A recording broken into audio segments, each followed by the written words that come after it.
कहानी का नाम बिल्ली और आइसक्रीम का पहाड़। गोलू एक छोटा सा नारंगी बिल्ली का बच्चा था जिसका दिल सूरज जितना बड़ा था।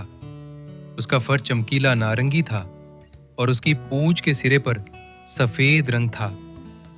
उसकी हरी आंखें जिज्ञासा से चमकती थीं। गोलू एक आरामदायक गांव में रहता था जो खेतों और जंगलों से घिरा हुआ था और हर दिन वो नए रोमांच का सपना देखता था। एक गर्मी की दोपहर गोलू गांव के किनारे तितलियों का पीछा कर रहा था जब उसकी नजर एक अद्भुत चीज पर पड़ी। दूर एक पहाड़ था जो किसी विशाल आइसक्रीम कॉन जैसा दिख रहा था। चॉकलेट, वनीला, स्ट्रॉबेरी, पिस्ता और मिंट के स्कूप बादलों से भी ऊंचे तक लगे थे और उन पर एक चेरी सजी थी जो गोलू के सिर जितनी बड़ी थी। गोलू की मूंछें खुशी से हिलने लगी। ऐसी चीज भला कैसे हो सकती है? उसकी जिज्ञासा जाग गई और वो घास के मैदानों और पथरीली पहाड़ियों को पार करता हुआ दौड़ पड़ा। यहां तक कि हवा में ठंडे मीठे आइसक्रीम की खुशबू भर गई।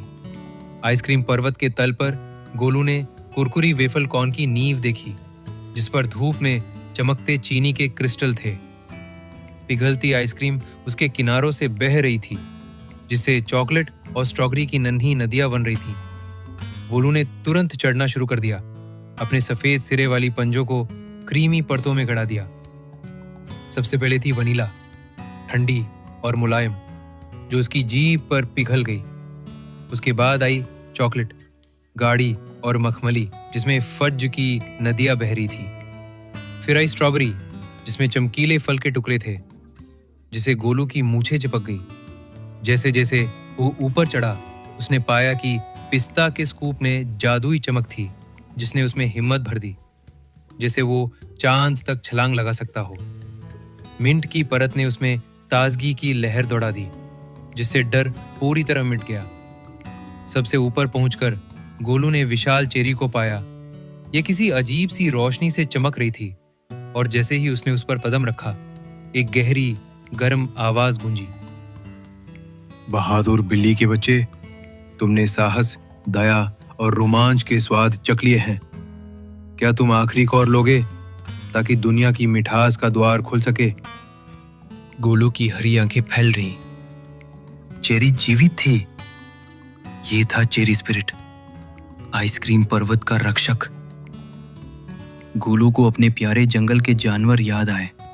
वे खरगोश जो मिंट के पत्ते खाते थे, वे गिलहरियां जो नट जमा करती थीं, वे नीलकंठ जो धूप में गाते थे और वे शांत हिरण जो तालाब से पानी पीते थे।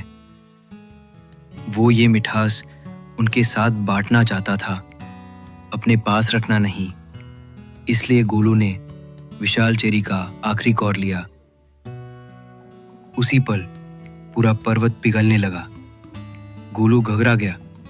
उसे डर था कि ये मीठी बाढ़ जंगल को डुबो देगी, लेकिन फिर उसे पिस्ता की चमक से मिली हिम्मत याद आई। उसने तेजी से नीचे उतरना शुरू किया और जानवरों को आवाज लगाई, पहाड़ी की चोटी पर भागो, आइसक्रीम पिघल रही है। खरगोश फुदक कर सुरक्षित जगह पहुंच गए। गिलहरियां सबसे ऊंचे पेड़ों पर चढ़ गईं। नीलकंठ उड़कर आसमान में चले गए और हिरन ऊंची जमीन की तरफ कूदते हुए चले गए। गोलू ने सबको रास्ता दिखाया, ये सुनिश्चित करते हुए कि कोई पीछे ना छूटे। चॉकलेट, स्ट्रॉबेरी और वनीला की नदियां मिलकर एक बड़ी झील में बदल गईं और हवा में मीठी खुशबूदार महक भर गई। जानवर किनारे पर इकट्ठा हुए और धीरे धीरे बहती आइसक्रीम को चाटने लगे। फिर चेरी स्पिरिट फिर से प्रकट हुआ, अपनी लाल चमक के साथ आइसक्रीम की झील के ऊपर मंडराता हुआ। गोलू, उसने कोमल स्वर में कहा, तुम्हारे साहस और दया की वजह से आइसक्रीम साम्राज्य जीवित रहेगा। आज से तुम इसके रक्षक बनोगे। गोलू ने गर्व से अपनी छोटी नारंगी छाती फुला ली। आइसक्रीम की झील की रक्षा करना और उसे अपने दोस्तों के साथ बांटना, ये सबसे मीठा इनाम था। और इस तरह गोलू का नाम किंवदंती बन गया। वो बहादुर नारंगी बिल्ली का बच्चा जिसने आइसक्रीम पर्वत पर चढ़ाई की, जंगल के जानवरों को बचाया और सदी के लिए मिठास की नदी की रक्षा की। वीडियो देखने के लिए बहुत बहुत धन्यवाद। अगर आपको अच्छा लगा हो तो लाइक जरूर करें और चैनल को सब्सक्राइब करना मत भूलें।